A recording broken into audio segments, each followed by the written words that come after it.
চাই। এর বাইরে কোনো পরিচয় নিয়ে যখন যে আসতে চাইবে, জাগ্রত জুলাই সহ যারা বাংলাদেশের সকল ছাত্র জনতা একসাথে তাদেরকে কিন্তু প্রতিহত করবে ইনশাআল্লাহ। আমরা স্পষ্ট আশা করে দিতে চাই, আমরা গত কয়েকদিন ধরে আওয়ামী লীগের একটি ক্যাম্পেইন দেখতে পাচ্ছি। ঢাকা বিশ্ববিদ্যালয় সহ বিভিন্ন জায়গাতে আমাদের জুলাইতে যে নারীরা অগ্রণী ভূমিকা রেখেছিল, বাংলাদেশের মতো একটি মুসলিম রাষ্ট্রে নারীরা সরাসরি ফাইট করে ফ্যাসিবাদের পতন ঘটিয়েছে। পৃথিবীতে এই ধরনের ঘটনা খুবই কম ঘটেছে, যেখানে নারীরা তাদের লাশ নিয়েছে, যেখানে নারীরা নিজেরা সরাসরি ফাইট করেছে, যেখানে নারীরা সরাসরি শহীদ হয়েছে। সেই আন্দোলনের নারীদেরকে বিতর্কিত করার জন্য সেই নারীদের ছবি বিভিন্ন ওয়েবসাইটে কিন্তু আওয়ামী লীগের নেতাকর্মীরা কিন্তু বিদেশ থেকে ছড়িয়ে দিচ্ছে, আমরা তো দেখতে পাচ্ছি।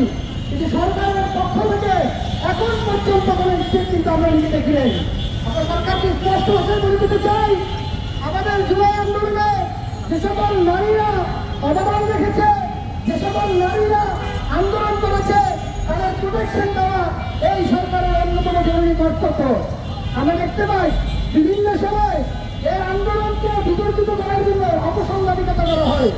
আমরা আগস্টের 3 তারিখে দেখেছি সাংবাদিকের নামে বিভিন্ন খুনিরা তারা শেখ হাসিনাকে গিয়ে বলেছে ছাত্রদের জেলে সাফ করে দেন, এদেরকে আগামী 24 ঘন্টা তারা যদি এভাবে মারতে থাকেন দেখেন আন্দোলন বন্ধ হয়ে যাবে।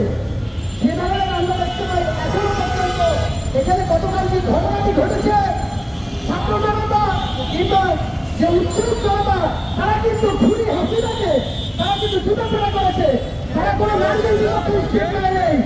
সেখানে কিছু পত্রিকা তারা কিন্তু সেটিকে নিষ্প্রুত করেছে এবং ভুল সাংবাদিকতা করেছে।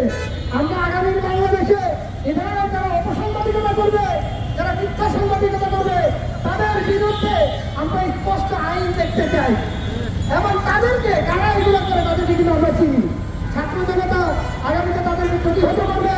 জাগ্রত জুলাই যারা সংগঠক রয়েছেন, যারা সেই জুলাই থেকে আন্দোলন চালিয়ে যাচ্ছেন এবং বাংলাদেশকে আগামী দিনেও আপনারা আন্দোলন চালিয়ে যাবেন, সে আশাবাদ ব্যক্ত করে শেষ করছি। ধন্যবাদ। আসসালাম।